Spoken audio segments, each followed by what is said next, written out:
Բարևձեզ։ Քանի թեմաներ եք առանձնացրել, խնդրեմ իրապես բաց տեքստով Թուրքիայից հայտարարություններ են գալիս իրարի հայտարարությունները եւ որ հասարակ ինչ է տեղի ունենում, խնդրեմ Մարիամ ջան, ուրեմն եկեք եւս մի անգամ պայմանավորվենք, ինչ որ ասում է թուրքը, հայը իրավունք ունի հաշվի չառնել, որովհետեւ թուրքը ասել։ Թե չէ ես ամեն ֆիդանի կամ ուրիշ դանի եւ այլ զիբիլ դանի խոսքերին անդրադառնալիս ես պետք է թուրքերին քննարկեմ, քննադատեմ կամ ինչ որ խելացի եզրակացություններ հայության համար հանում Թուրքիա ասացից։ Հայը պետք է հեկավարվի առաջնորդվի մի բանով, հին հունական ասացվածքներով։ Առաջինը բավական հայտնի է, ես տաղավարից 1000 անգամ կրկնել եմ։ Լավ թուրքը, սատկած թուրքը։ Վերջ։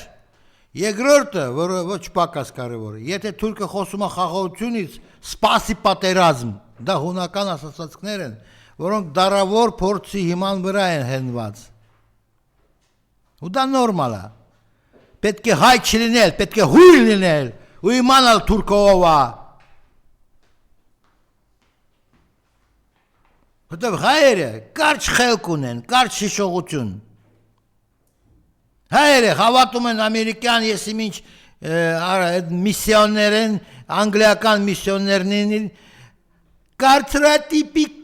հրաժարվեք, ազատվեք կարծրատիպերից, թուրքը ուրիշ է, հա, տեսել ենք թուրքը ուրիշ է։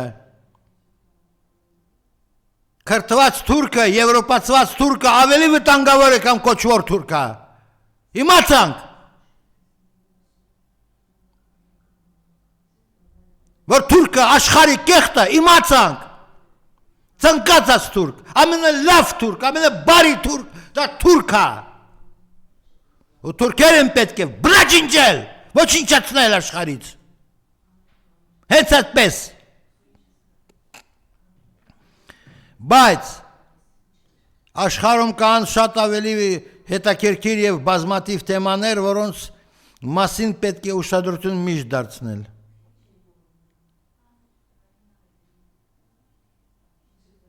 Դուք նկատել եք, որ ընթացիկ շաբաթվա ընթացքում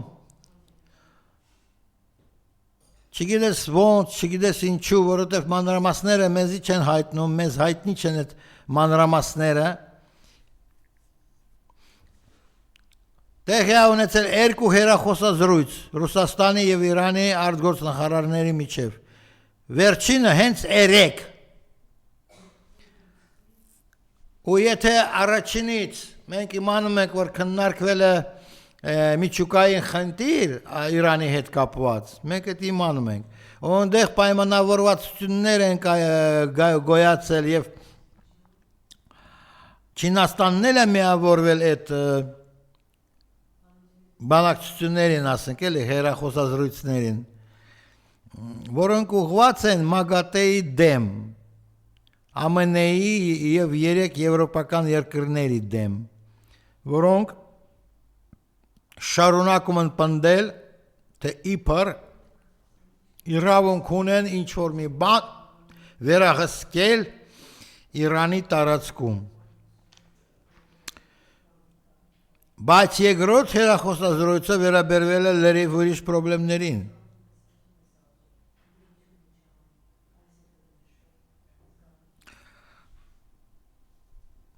Ցավոք սրտի իհարկե մանրամասները չենք իմանում։ Մենք ստիպված ենք դատում միայն այն պաշտոնյական աղբյուրների հայտարարություններից, որոնք նշում են, որ 3-5 շաբթի օրը հեռախոսազրույցի ընթացքում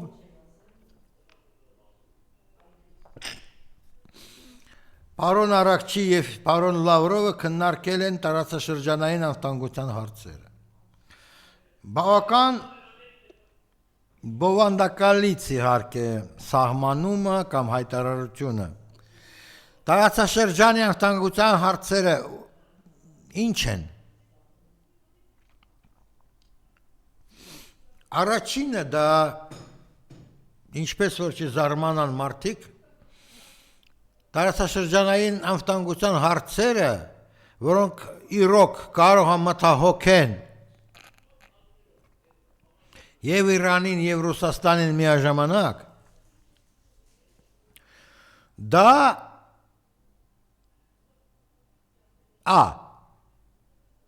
Հայաստանի պահվածքը,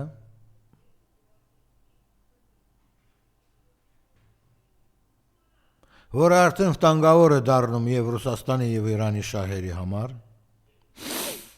B. Այդպես կոչված Տրամպի տրիպը, որը սպառնում է ամերիկյան ռազմական ներկայությունով տարածաշրջանում եւ դրանից բխող բոլոր հետագա հարցերով։ Ամերիկյան ռազմական ներկայությունը դա ինչ է, դա ում համար է, դա ում օգտին է, նատոյական թեկուզև ոչ էլ այդպես ասած կառույցների զինված ուժերի թեկուզև դա ձևակերպած լինի որպես մասնավոր ամերիկյան ընկերություն, բազում հարցեր է բացում։ Այդ մասնավոր ամերիկյան կոչվածը որտեղ գրանցված կլինի, կարող է Թուրքիայում, թե Իսրայելում, որտեղ գրանցված կլինի այդ ամերիկյան մասնավոր ընկերություն կոչվածը, բա որ դա ռազմական կլինի մասնավոր ընկերությունը, բա այդ ռազմական կամ ոչ ռազմական մասնավոր ընկերության աշխատակազմը ինչա կանա լինելու։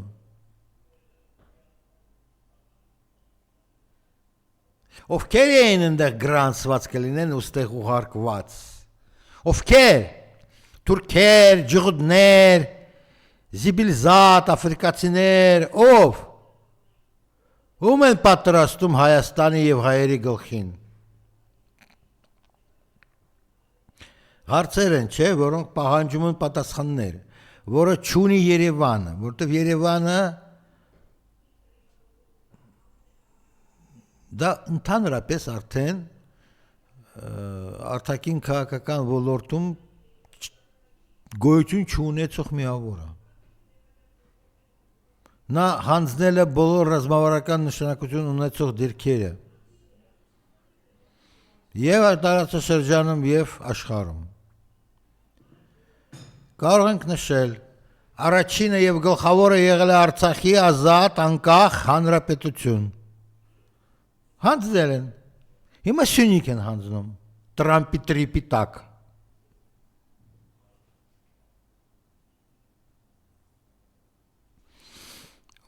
Եվ երրորդը, V. Պանթյուրքիստական սպառնալիքը, ինչպես որ գիտենք, դա գոյություն ունի եւ Ռուսաստանի եւ Իրանի համար։ Հետին պլանում նաեւ Չինաստանի համար։ Բայց Ռուսաստանը, Չինաստանը եւ Իրանը միավորված են ընդհանուր ռազմավարական նպատակներով, ծրագրերով եւ այլով։ Ահա թե ինչ կտրվածքով կարող են կնարկել, մատնանշեմ եւս մի անգամ, ընդգծված։ Մի շաբաթվա ընթացքում երկրորդ հեռախոսազրույցի ժամանակ եւ Լավրովը եւ Արաքչին։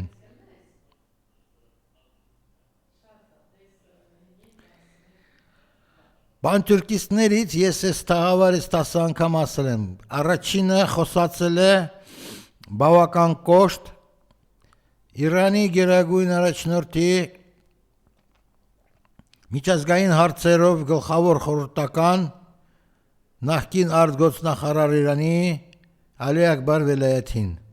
Առաջինը նա խոսացել, որ քիչ է որ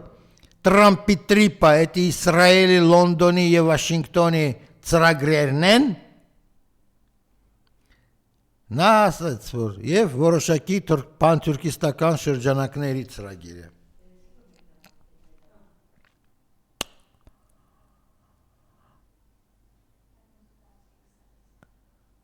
Իհարկե, այդ կտրվածքով, այդ տեսանկյունից մեզ հետաքրքիր պետք է լինի թե ինչու ոչ Իրանի, ոչ Ռուսաստանի արտգործնախարարությունների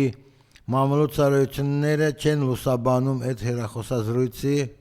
բովանդակությունը։ 2-3 նախադասություն միայն։ Իհարկե մենք հասկանում ենք, որ քննարկման թեման եւ արտահայտված հնչած կարծիքները բավական երկար կմնան երևի թե այդ խիստ գաղտնի վերնագրի տակ։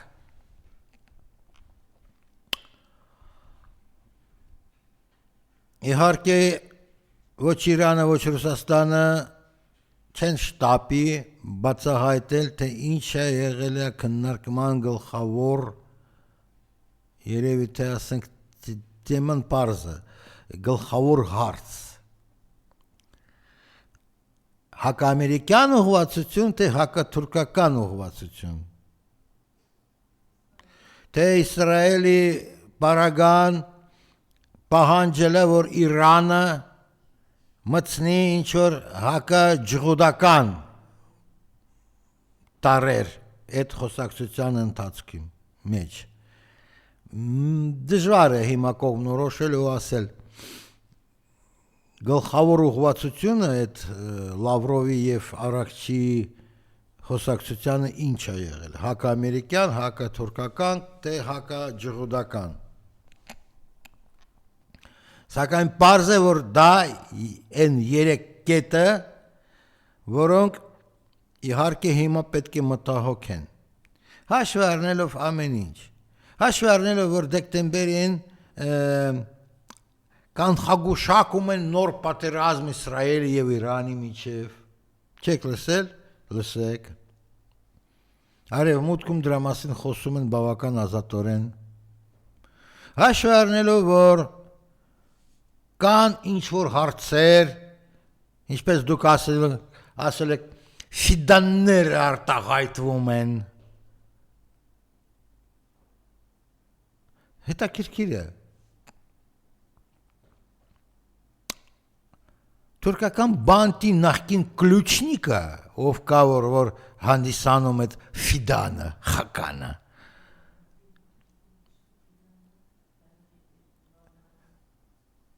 Ինչ-որ հայտարարություններ է անում։ Արա, կլուչնիկ, գնաք ու ոնց են ասում բանտարկյալներով խոսա, որոնցից մեկը եղել է Էրդողան վախտին։ Ընդեք, հետպես ասած, ցանոթացել, միավորվել։ Այ կլուչնիկ, ինչ հետախուզության շեֆ, դու կլուչնիկ ես, բանտի կլուչնիկ։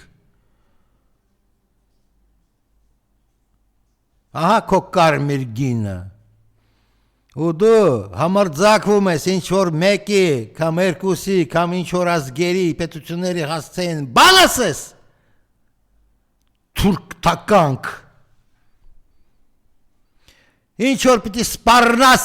հայերին արմատախիլ անես, շատ կներեք, եթերի ընթացքում չեն սիրում լսել, կակ ես ուտել ֆիդան, կակ, քրդերի կակ, ուտելու ես, մեծ գթալով, ֆիդան, միդան, մադան, գաբարդան,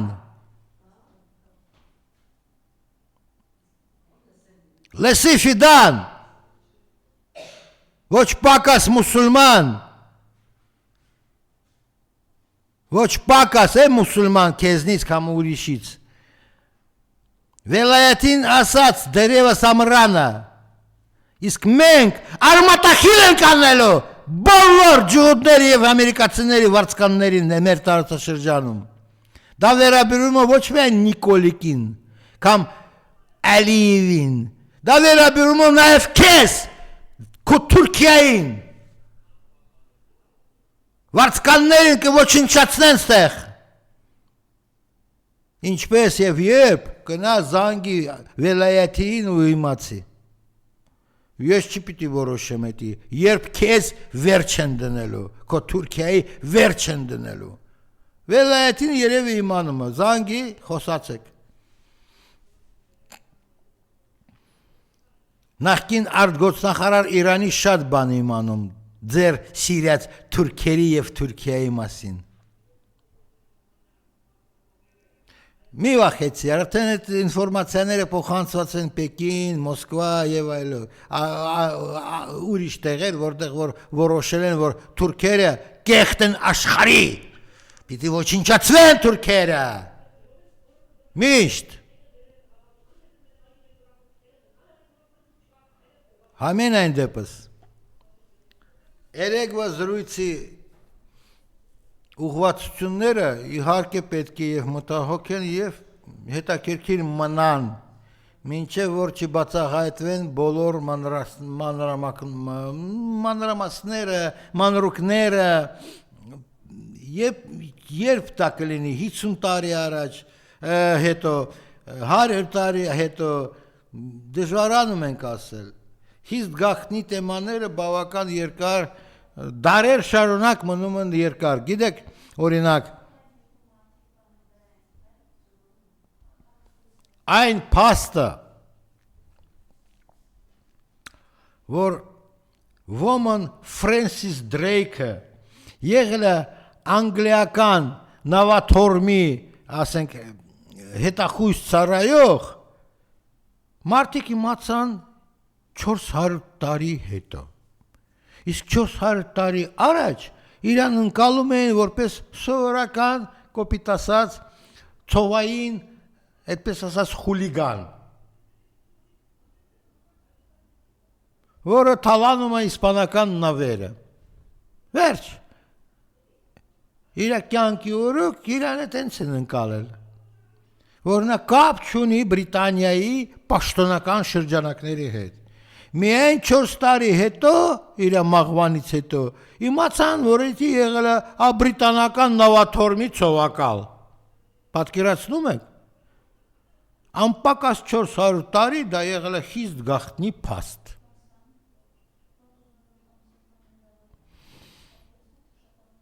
Իսկ իր գործարքները միջնադարում նշանակել են, որ Բրիտանիան տանում է պրոքսի պատերազմ Իսպանիայի դեմ։ Վերջ։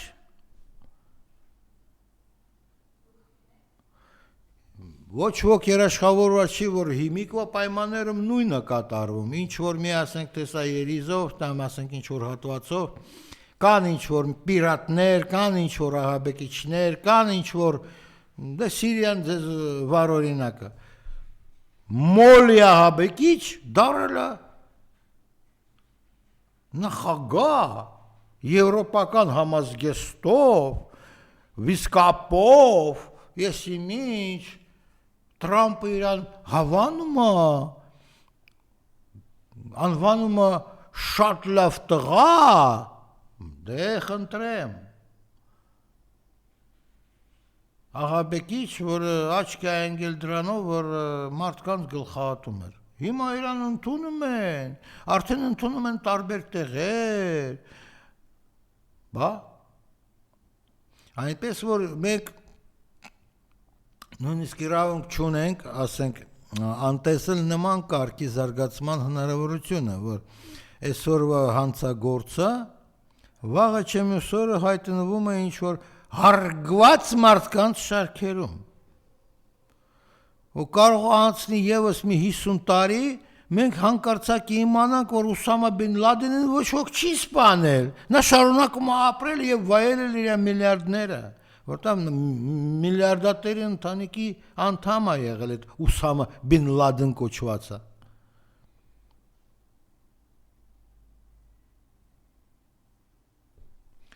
Դե գիտեք ինչ, ամեն դեպքում տվյալ, ասենք, ընթացքային, ասենք, մեր փուլը այնքան բարդացած է արդեն, որ ցանկացած տարածաշրջանային անվտանգությունից խոսելիս այդ զրույցի երկու մասնակից կողմեր բնականաբար անդրադարձել են բոլոր մանրուքներին։ Եթե ես դատեմ այդ Մարիա Զախարովայի վերջի բրիֆինգից, ասուլիսից, իբր թե արտգործնախարարությունը Ռուսաստանի նույնիսկ հետաքրքրվում է, թե Հայաստանում Սամվել Կարապետյանի շուրջ ինչ է կատարվում, ու ինչ որ ալիքներ ունեն, բանակցություններ ունեն Նիկոլիկների հետ, որովհետև ուզած-չուզած դա ռուսական բիզնեսի դեմ արված քայլերն են։ Կարող է, հնարավոր է։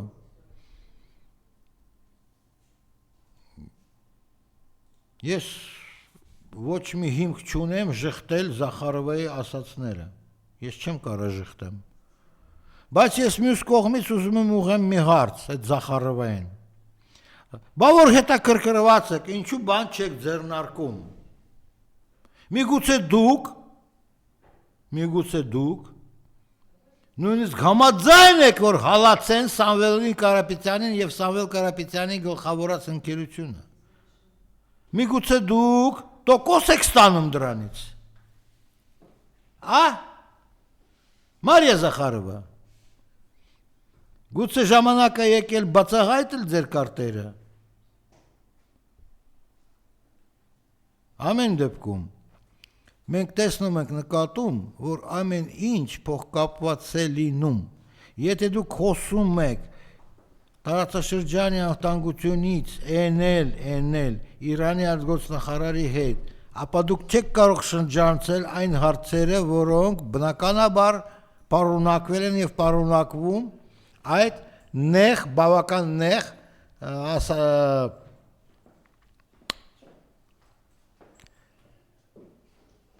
իմաստային բանով հարցով, նեղ բավական, ասենք, ինչ-որ նախադասության մեջ, տարածաշրջանային անվտանգությունը այդ թվում պարունակում է նաև տարբեր Սամվել Կարապետյանների ճակատագրի հարցը։ Այդ թվում։ Եթե դուք շարունակաբար սկսում եք ամեն բրիֆինգի վաղտ ասել, մենք հետաքրքրվում ենք, դե մի հատ ապացուցեք, որ հետաքրքրված եք։ Մի հատ իմանանք, էլի, ինչով եք դուք հետաքրքրվում։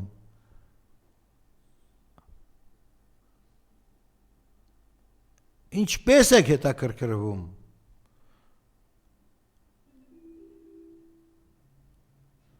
Ցանկանում եք օժանդակել այդ մարդկանց, որոնք հայտնվել են, այդպես ասած, բանտերում, կալանավորման վայրերում։ Թե չէ, թե ուղղակի հետաքրքրվում եք, էլի, ուղղակի,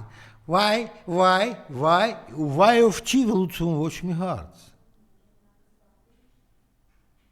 Ամեն դեպքում, եթե Իրանը ու Ռուսաստանը իրոք շահագրգռված են լուծեն անվտանգության հարցերը մեր տարածաշրջանում, ապա նախ եւ առաջ նրանք պետք է այդ Ամերիկայի եւ Իսրայելի վարձկաններին վերջ տալը արագացնել, ում բարիս բուն իմաստով երևում է, ով աստեղ վարձկան, արևմուտքի, ԱՄՆ-ի եւ սիոնիստական լոբբիների։ Դա Թուրքիան է, նախ եւ առաջ Թուրքիան է, Ֆիդաններով, Էրդողաններով, առաջի վարձկանը անգլոսաքսերի եւ ջուղդների դա Թուրքիան է, որովհետեւ Թուրքիա ժամանակին 2011 թվականին հենց Ամերիկայում հենց մի ամերիկացու ուրեմն լրագրողի մատնով եւ այլով ապացուցվել է, որ դա առաջի սիոնիստական պետությունը աշխարհում Թուրքիան է, ոչ թե Իսրայել։ Իսրայելը երկրորդը։ Ուրեմն Թուրքիան պիտի վերջ դրվի մեր տարածաշրջանում, վերջ։ Սիոնիստներին, Թուրքիայի սիոնիստներին պիտի բնաջնջեն։ Երկրորդը դա Ալիևը, իր Զաբաջանով, Զաբաջան, Բադրջանով։ Այդ Բադրջանը պիտի ոչնչանա։ Իրան պիտի ոչնչացնեն։ Ինչպես որ արհեստական ստեղծել են, այդպես էլ պիտի ոչնչացնեն։ Բադրջանները պետք չեն տարածաշրջանի։ Երրորդ վարձկանը ոմն Նիկոլիկը Իջևանի այդպես ասած շրջակայքից։ Այս երեքը պիտի ոչնչանան, որպեսզի տարածաշրջանում լինի անվտանգություն, խաղաղություն եւ անվտանգություն։ Դա բարիս բուն իմաստով։ Երբ ինչպես ասում են, դու Լավրով ես, դու Արախչի, ամեն մեկը իր այդպես ասած զեկուցագրերը նշում, գրում, ներկայացնում համապատասխան ատյաններում, մեկը Մոսկվայի, մեկը Տեհրանի։ Խնդրեմ, աշխատեք, ապացուցեք, որ դուք իրոք մտահոգված եք տարածաշրջանի անվտանգության հարցերով, մտահոգված եք։ Եվս եմ կրկնում, անվտանգության հարցերը տարածաշրջանի բաժանվելը շատ հեշտ է։ Առաջինը դա ասել եմ։ Զուտ Հայաստանում կատարվածը, կատարվողը, որպեսզի կարևորագույն այդ օղակում մթնոլորտը փոխվի։ Այդ թվում քաղաքական մթնոլորտը։ Երկրորդը դա այդպես կոչված Տրամպի տրիպ է։ Պահանջեք պատասխանները ամերիկացիներից, Ալիևը եւ Նիկոլիկը ձեզ բան չի են ասում, խապում են, շարունակաբար խապում են ձեզ։ Պահանջեք, որպեսզի ամերիկացիք ներկայացնեն ծրագիրը, ինչ որ նրանք ստեղ ուզում են անել։ Եվ ինչպես, ինչ ուժերով, հեռացնելով ստեղից ամերիկացիներին կարող եք ապահովել տարածաշրջանի անվտանգությունը։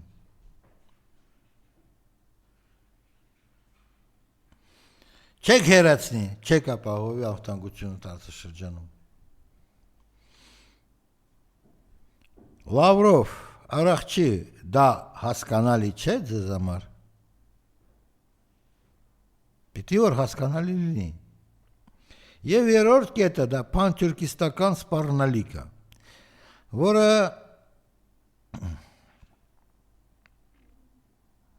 հավասարաչափ վտանգավոր է ինչպես Ռուսաստանի, այնպես էլ Իրանի համար։ Հետին պլանում նաև Չինաստանի համար։ Գիտենք։ Ամեն դեպքում ցանկացած պետությունները կամ պետությունների միավորումները, որոնք ցանկանում են վերջ դնել պանթյուրքիզմի, պետք է վերջ դնեն այդ պանթյուրքիզմի։ Իմանալը, որ պանթյուրքիզմը հորինած է անգլիական հետախուզության կողմից։ Ավելի ճիշտ, հրեական գործակալները անգլիական հետախուզությունում։ Ավելի ճիշտ, ավելի դիպուկ է եւ ավելի, ես կասեի, իրականության համապատասխանող։ Ամեն դեպքում ով որ ցանկանում ապահովել Կովկասի, Կասպիցու տարածաշրջանի եւ այլն, այս ընդհանրապես մերձավոր արևելքի անվտանգությունը նա պետք է բնաջինջի պանթյուրքիզմը։ Նա պարտավոր է բնաջինջի պանթյուրքիզմը։ Դա վերաբերում է ինչպես Ռուսաստանին, այնպես էլ Իրանին։ Դա վերաբերում է նաև Չինաստանին։ Համենայն դեպս, ստեղ պետք է անպայման, ես կարծում եմ անպայման,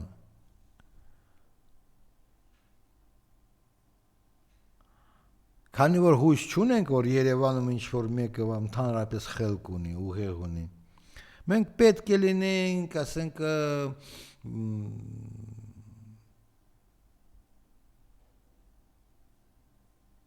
Ալիևի ուշադրություն դարձնել։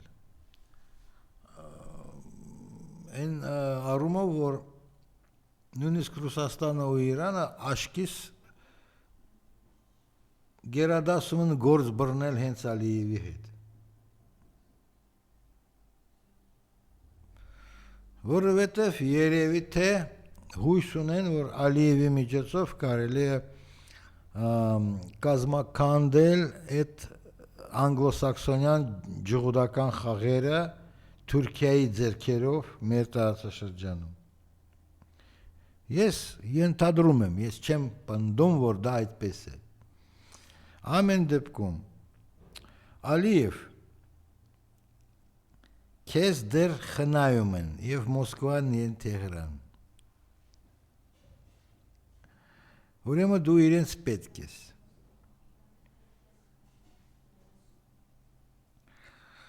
Ուրեմն քեզ հետ ինչ-որ հույսեր են կապում։ Ուրեմն ընտրությունը հիմա քոնն է։ Ում հետ ես մնում։ Թե շարունակում ես անգլոսաքսոնա հրեական խաղ շարունակել ըստ իրենց գծած ծրագրերի,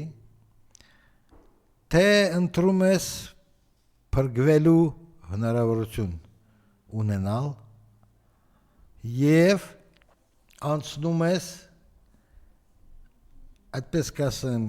արևելյան երակի կողմ, այսինքն Ռուսաստան, Իրան, Չինաստան։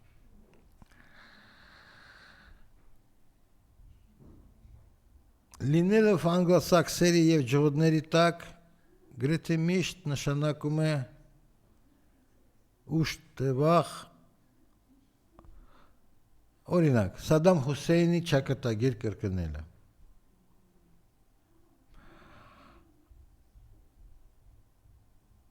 Այսինքն ստեղ ավարտը երևում է, էլի տեսել ենք երևում է։ Նույն ճանապարհով անցել է միջալոց նույն Մուամմար Կադդաֆի Լիբիայից։ Անցնելով արևելյան երակի կողմը ես իմ գոնե ֆիզիկական առումով ֆիզիկապես շանս ստանալ մնալ վահաժամ չսատկել կախաղանի վրա։ Հիմա այդ ընտրությունը ոնց է կատարելու Ալիև։ Աստված գիտի։ Ամեն դեպքում ընտրությունը քոնն է։ Ընտրի։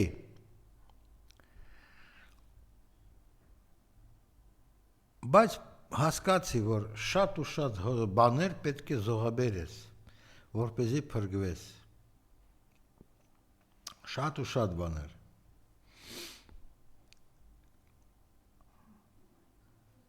Ամեն դեպքում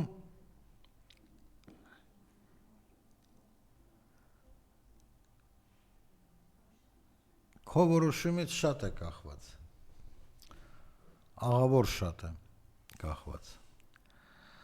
Դու պետք է գիտակցես, որ ամերիկյան եւ ջհուդական խաղերը ստեղ չեն անցնի։ Պետք է հասկանաս դա ու գիտակցես։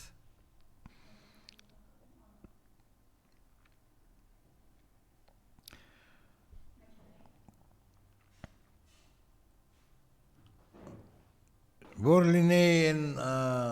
նախքին ժամանակը կասեի գնաք ու հոր եղբայրների հետ քննարկի այդ հարցը։ Հիմա ինչպես ես լսել եմ հոր եղբայրներից մնացել է միայն մեկը։ Դե գոնե իր հետ քննարկի այդ հարցը։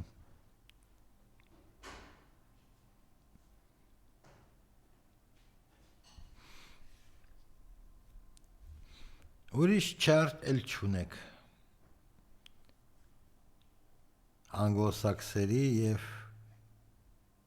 սիոնիստների վարձկաններից մեկը։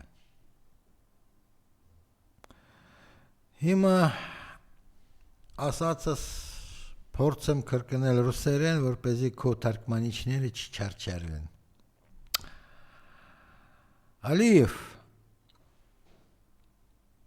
пришло время, чтобы ты определился и принял решение. На Ереван, на другие столицы не смотри. Раз уж вопрос региональной безопасности во второй раз за текущую неделю стал предметом разговора между министрами иностранных дел России и Ирана, проблема стала очень острой. И они связывают какие-то свои надежды именно с тобой, а не с Ереваном или с какой-то другой стороной. То есть какие-то расчеты есть, какие-то есть представления о том, что связи с тобой, разговор, диалог с тобой сохраняя, Москва и Тегеран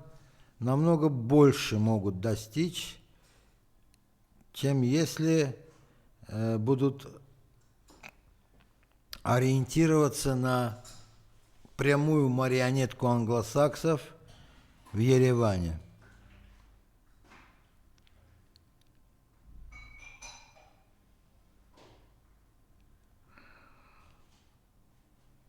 Мне трудно сказать, какие именно надежды связывают Россию и Иран с тобой лично, Алиев.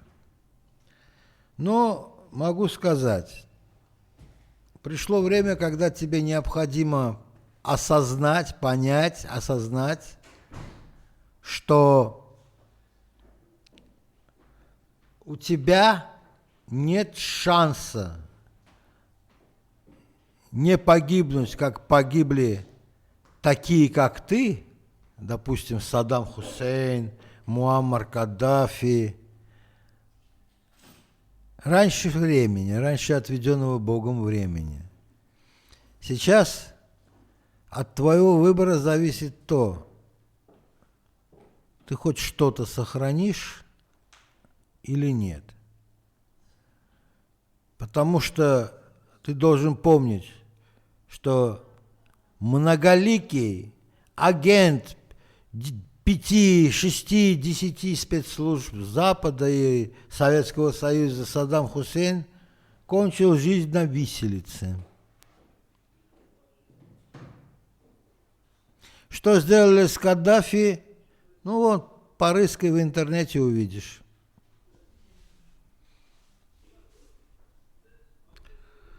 Но сегодня вопрос заключается в тебе. Именно поэтому Россия и Иран не торопятся со своими выводами и решениями в отношении конкретно лично тебя.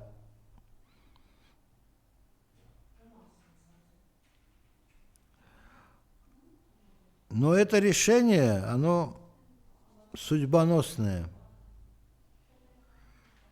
Тебе придется ведь ради этого решения очень многим пожертвовать. Очень многим. Ну, хотя бы жизнь физическая может сохраниться, если ты в этом заинтересован. Потому что, как это ни странно, но если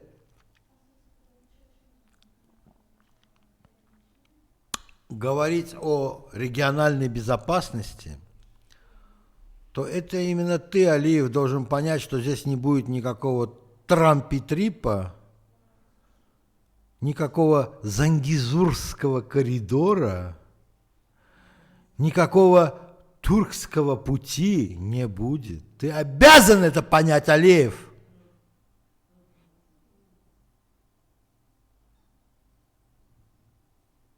И осознать. Так что выбор за тобой, Алиев. Чем станет этот регион? Сплошной площадкой каких-то силовых действий, в том числе в отношении тебя и твоей семьи? или же действительно регионом мира, стабильности и безопасности на сегодняшний день. Что будет завтра, ни ты, ни я, никто другой не могут предсказать. Говорят, есть такое выражение, высказывание: Аллах велик. Руководствуйся этим. Аллах велик. Да, Бог велик.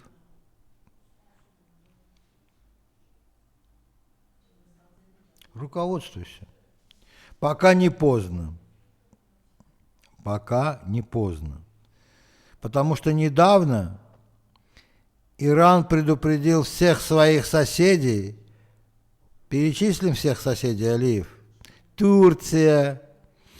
Николикстан, бывшая Армения, Николикстан, есть такая республика. Ты со своей республичкой Кавказа-Татарии, Среднеазиатские республики, Афганистан. Ирак нет, Ирак не входит в этот состав. В Ираке победили шииты, братья иранцев. Так что Ирак обеспечил себе безопасность и стабильность. Страны Аравийского полуострова, вот это все, Пакистан еще, вот соседи Ирана. И Иран вас всех предупредил, соседи Ирана. Он готов пересмотреть свои подходы к каждому из соседей Ирана. Вот с чем ты имеешь дело, Алиев. Каким будет пересмотр позиции Ирана в отношении Баку и тебя лично, я не могу сказать. Но я знаю, и ты должен знать, что вопрос о региональной безопасности стал предметом обсуждения между Лавровым и Аббасом Аракчи вчера вечером.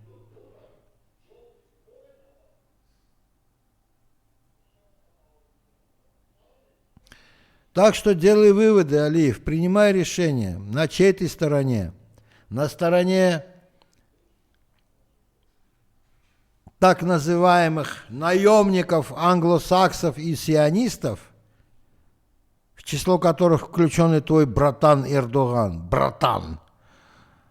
Или ты на стороне евразийской тройки, восточной тройки, то есть Ирана, России и Китая. Выбирай. Мало осталось времени, выбирай скорее, не ошибись случайно. Наемники англосаксов и сионистов кончают жизнь очень плохо. Очень плохо. Повторяю еще раз. Пример Саддама Хусейна и Каддафи тебе в руки. Смотри на это и определяйся. Ու քանի որ մենք զգուշացրել ենք գլխավոր այսօրվա օրով պատերազմի քարոզիչին, ես կարծում եմ, որ կարելի է նաև դրանով ավարտել այսօրվա մեր խոսակցությունը, մեր երկխոսությունը ունկնդրների հետ։ Միայն մի բան կասեմ. Հայաստանում ապրող մարդիկ ևս պետք է կողմնորոշվեն։ Նրանք ցանկանում են հավատալ արձի հեքիաթներին, որ թուրքը մարդ է ու թուրքը լավն է, թե ոչ։